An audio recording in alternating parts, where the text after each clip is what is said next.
Welcome once again to Leading Edge. Good to have you along as always. I'm Jerry Anderson. A couple weeks ago on the program, you may recall we examined critical race theory, the not new, but seemingly newly controversial approach to examining our nation's history, including our tough to talk about issues with race. Now, during that talk with University of Toledo sociologist Dr. Manita Munga, you saw me draw from the words of an organization that believe, here's their missive to me, that believe, I'm going to quote here, the prevailing forces of culture have embraced the shift to leftism.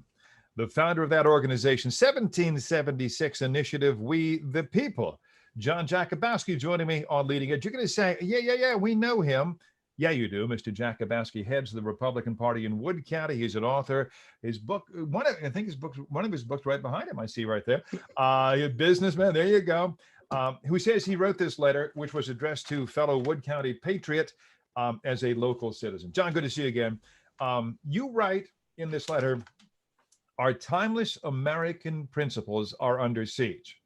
So I'm going to start there. How does a broader, fact-based, painfully honest, and yes, sometimes it is painful, look at ourselves constitute a siege on our principles?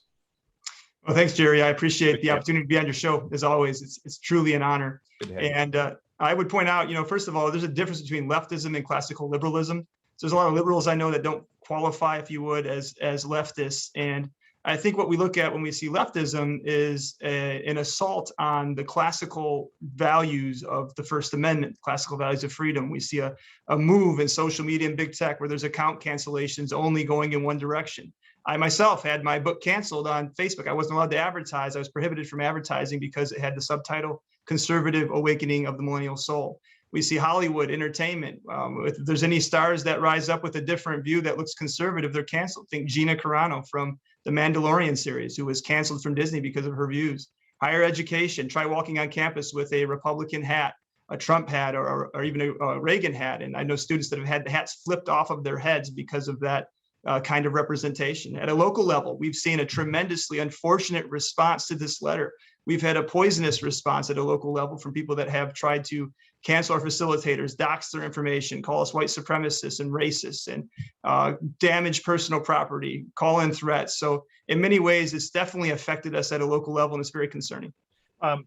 Its proponents say critical race theory is not a curriculum, but rather a lens through which we view our country's history. Are they lying to us? Yeah, I think critical race theory is the biggest step backwards in race relations since Jim Crow.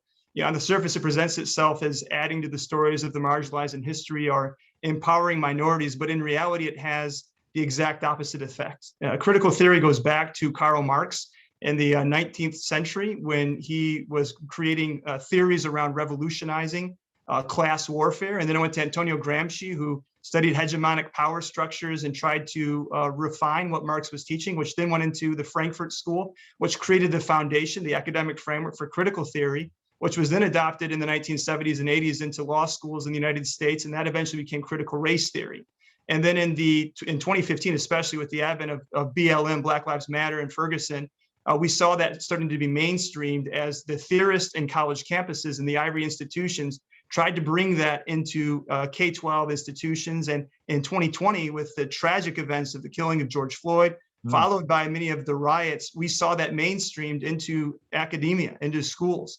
And I have direct quotes from the proponents of CRT that will tell you this is something to be very concerned about, and parents have a right to know and have a right to be concerned. I've had to deal with this and wrestle with this myself. And clearly, you're a generation behind me. I've got all these gray hairs working for me out here.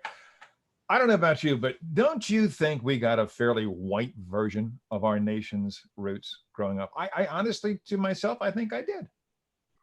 So the question is not about adding stories or about adding tragic to our nation's founding. There's issues with America. I traveled the world. I've been to East Africa, Southeast Asia, Central America, and when I traveled there, I saw trafficking, human trafficking, sanctioned by local governments. I met with the president of Rwanda, who talked about genocide in 1994 being on the basis of a slight difference in skin color. I've seen children sniffing glue to ease their hunger pains. When I saw those stories, what I really recognized is there's something unique about America. Not that it's perfect, because it's not. There's a lot that we can do and must do to continue in advancing the timeless principles that Dr. King, that Frederick Douglass stood for, which we find in the Declaration of Independence. The problem with critical race theory is it's the opposite. Critical race theory is about taking down power structures. It is a power play. And let me read just a direct quote for you from Richard Delgado, one of the founders of CRT.